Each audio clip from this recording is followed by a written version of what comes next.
ख़ाज़ साहब, Islamabad high court के 6 जजेज़ ने ख़त लिखा है और उसमें एक इंटेलिजेंस एजेंसी के कुछ अहलकारों पे इल्ज़ाम लगाया कि जी ये हमारे अदालती मामलात में मुदाखलत करते हैं। उस पर आज वज़ीर-ए-आज़म शहबाज शरीफ साहब सुप्रीम कोर्ट गए, चीफ़ जस्टिस काजी फाजिल साहब के साथ उनकी मुलाकात भी हुई।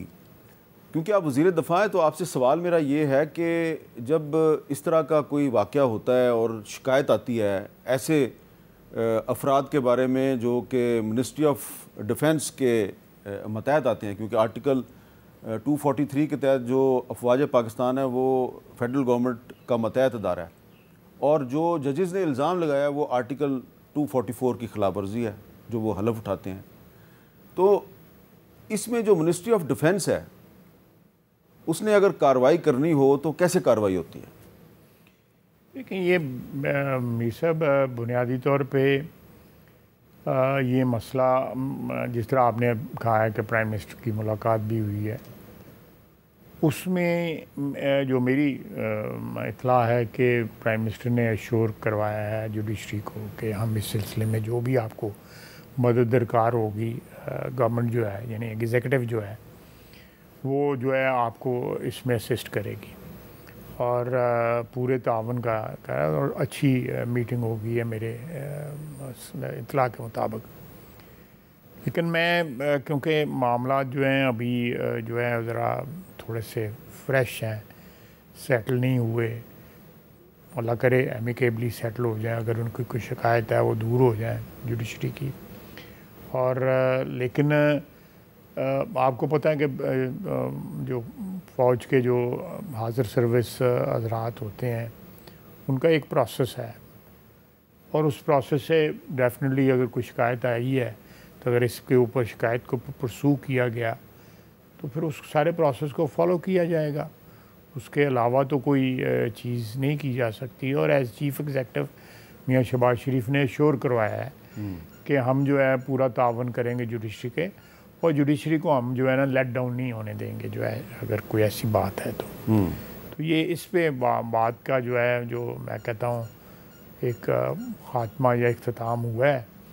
मे बी अभी इंटरम ही हो, इसके बाद भी कोई चीज़ जो है वो जुडिशरी और इंतज़ामिया के जो दो सतून है हुकूमत के, उसमें ये कोई इस मसले को सॉर्ट आउट करने के लिए कोई मज़ीद गुफ्तगू नहीं दो, लेकिन शुरुआत ठीक हुई है। अच्छा, सुप्रीम कोर्ट के मुतअद्दिद फ़ैसले हैं और उन फ़ैसलों में ये कहा जाता है जी कि फ़ौजी अफसरान को और इंटेलिजेंस एजेंसियों के एहलकारों को सियासत में मुदाखलत नहीं करनी चाहिए। मिसाल के तौर काजी फाजिल साहब ने खुद ही फ़ैसला लिखा था फैज़ाबाद धरना केस में।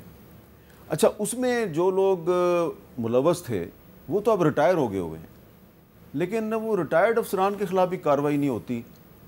आपके ख़िलाफ़ कार्रवाई हो जाती है, शहबाज शरीफ साहब के ख़िलाफ़ कार्रवाई हो जाती है, आसिफ जरदारी साहब के ख़िलाफ़ कार्रवाई हो जाती है, नवाज शरीफ साहब के ख़िलाफ़ हो जाती है, ये रिटायर्ड अफसरान के ख़िलाफ़ कार्रवाई भी नहीं होती। देखिए, मैंने तो बड़ा बरमला जो है टीवी पे भी ये बात करते रहता हूँ कि फैज़ाबाद धरने के मतलब तो मैंने ये भी कहा हुआ है कि वहाँ पे एक अफसर को जो है वो पैसे देते हुए भी जो है वो बाकायदा वीडियो बनी हुई है, रिकॉर्ड पे आया हुआ है। मुझे याद है कि उस धरने के अंदर जो है शाह महमूद कुरैशी साहब ने भी जाके हिस्सा लिया था, और जब हमने ये पैसों की बात पूछी सिक्योरिटी कमेटी की मीटिंग में ये बात हुई तो बाजवा साहब ने कहा नहीं, उनके पास वापस जाने का किराया नहीं था, तो हमने उनको किराया दिया। बाजवा साहब ने? हाँ बिल्कुल, ये मेरे सामने बात, मैं नहीं पूछा था, मेरे सामने बात किराया दिया था। तो मीर साहब ये जो हमारे सिस्टम में जो है ये को आज की बात तो नहीं है, तो पिछली 7 दहाइयों से 7.5 दहाइयों से ये सिलसिले चल रहे हैं। तो मैं समझता हूँ कि इनमें ये रिस्पॉन्सिबिलिटी हम सब की है, उसमें अदलिया की भी रिस्पॉन्सिबिलिटी है। अदलिया का या हम लोगों का, सियासतदानों का किरदार जो है वो भी एग्जामिन कर लें पिछले 7-7.5 दहाइयों में, तो क्या उसमें कोई भी इस समाज में सब नंगे हैं।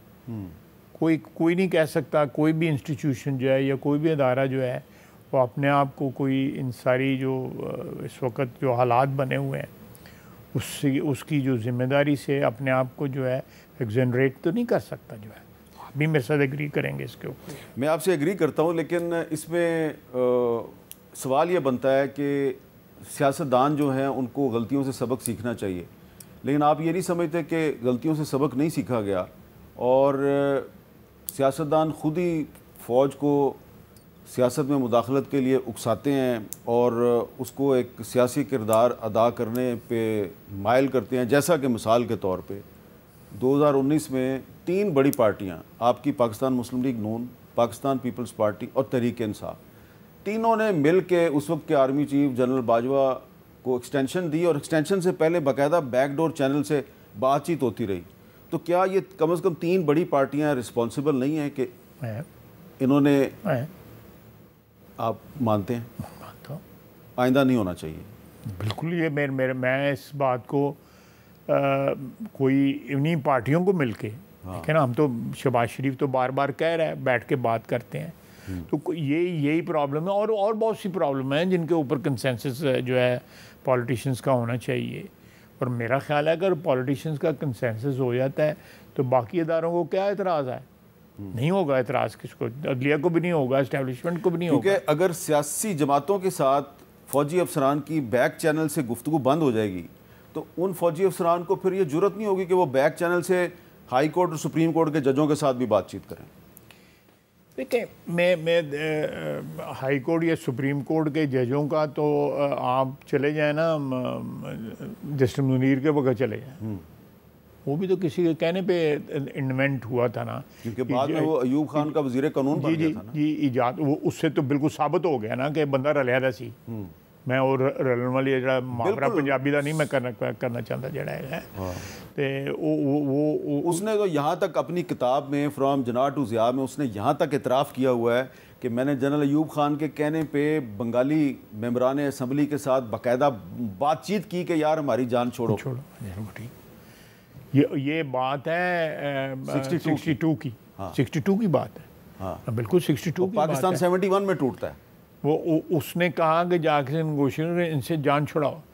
जनरल अयूब के ज़िम्मे 2 बहुत बड़े गुनाह कबीर हैं और क़यामत के दिन उसने नुकसान देना। एक ये जिसकी आप बात कर रहे हो, और दूसरा जो है चीन के कहने के बावजूद जो है उसने जो जंग में हिस्सा नहीं लिया जिससे कश्मीर आज़ाद होना था। हाँ, वो भी 1962 था। वो भी 1962 जब चीन की और इंडिया की जंग हो रही थी और चाइना ने कहा कि कश्मीर पे जाके पै जाओ, आज़ाद करा लो, तो वो उसने अमेरिका के कहने पे करने, अमेरिका उन्होंने कहा ये इजाज़त ले ली अमेरिका को। हाँ, तो आपका ये कहना है कि जो पॉलिटिकल पार्टीज़ हैं उनको सियासत में फ़ौज की मुदाखलत रोकने के लिए कोई मुश्तरका हिकमत अमली इख्तियार करें। ये मैं इसको ज़रा चीज़ को एक पूरा इसका जो उसका जो दायरा कार है इसको बढ़ाता हूँ कि आइन की जो पासदारी है उसके ऊपर जो है ना सियासतदानों को बैठ के बात करनी चाहिए। बिल्कुल ठीक है कि आइन जो है किसी सूरत में कोई भी जो है सियासतदान नंबर 1 कोई भी जो है आइन से इनहराफ ना करे। इस मुल्क में आइन की अमलदारी हो, अगर आइन में कोई चीज़ किसी की ज़रूरत है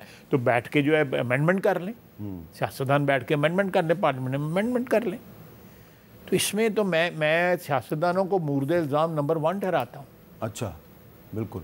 अच्छा, अब क्योंकि ये दावत गुनाह तो हम देते हैं ना। जी जी जी जी जी, हाँ बिल्कुल, ये आपने सही लफ्ज़ इस्तेमाल किया है, दावत गुनाह तो हम देते हैं ना। हाँ, क्योंकि मुझे याद है कि 1993 में जब जनरल असलम बेग ने ये एक प्रेस कॉन्फ्रेंस में कहा कि हाजी सैफुल्लाह केस में सुप्रीम कोर्ट जो है वो जुनेजो हुकूमत को बहाल करने लगी थी, लेकिन मैंने मैसेज भेजा चीफ जस्टिस को कि ऐसा मत करो, हम इलेक्शन का ऐलान कर चुके हैं, और मैंने असम्बली की बहाली रुकवा दी। तो उस वक्त के चीफ जस्टिस, ये भी लिखा गया था उसके अंदर कि क्योंकि इलेक्शन जो है अनाउंस हो गए हुए हैं, बहाल गलत हुआ है, लेकिन बहाल इसीलिए की नहीं जा सकती कि क्योंकि इलेक्शन अनाउंस हो गए। ये तो उस वक्त याद है ना आपको, यही था ना। तो चीफ जस्टिस अफजल जुल्ला ने असलम बेग को कंटेम्प्ट ऑफ कोर्ट के नोटिस में तलब कर लिया। कोर्ट में बजाय कि असलम बेग साहब माफ़ी मांगते वो अपने मौक़िफ़ पे कायम रहे, और सुप्रीम कोर्ट मजबूर हो गई और उसको सरजनिश करके छोड़ दिया। और उस वक्त सियासतदानों ने कोई मुतालबा नहीं किया कि इसके खिलाफ कार्रवाई की जाए। फिर असगर खान केस में साबित हुआ कि बेग साहब ने मुदाखलत की सियासत में, ना तो नून लीग ने उनके खिलाफ कार्रवाई की, बाद में पीपल्स पार्टी ने भी कार्रवाई नहीं की, बाद में PTI ने भी कार्रवाई नहीं की। तो कार्रवाई तो आप लोग नहीं करते। देखें ना, PTI ने ये 2-3 जो आजकल चल रहे हैं, जो बाजवा साहब की शान में जो तारीफ़ें कर रहे हैं, अपना इमरान खान साहब, कि भाई टेपिंग भी जायज़ है, ISI जो करती है बातें सुनती है, वो कहते हैं मेरी भी सुनती है, मेरी हिफाजत के लिए सुनती है। तो वो तो आप देखें ना कि किस एक्सट्रीम तक ले गए हैं ये तो। अब तो ये क्या कहते हैं अंग्रेज़ी में कहते हैं आर्ट फॉर्म जो है इख्तियार कर ली इमरान खान के वक्त। अब गलतियाँ पहले से, रवायात पहले से चल रही थी, लेकिन ये 2019, 20, 21 में जो है इस तरह जो है वो मैंने असेंबली में खड़े हुए कहते रहते कि हमारा बाप है, बाप की तरह होता है।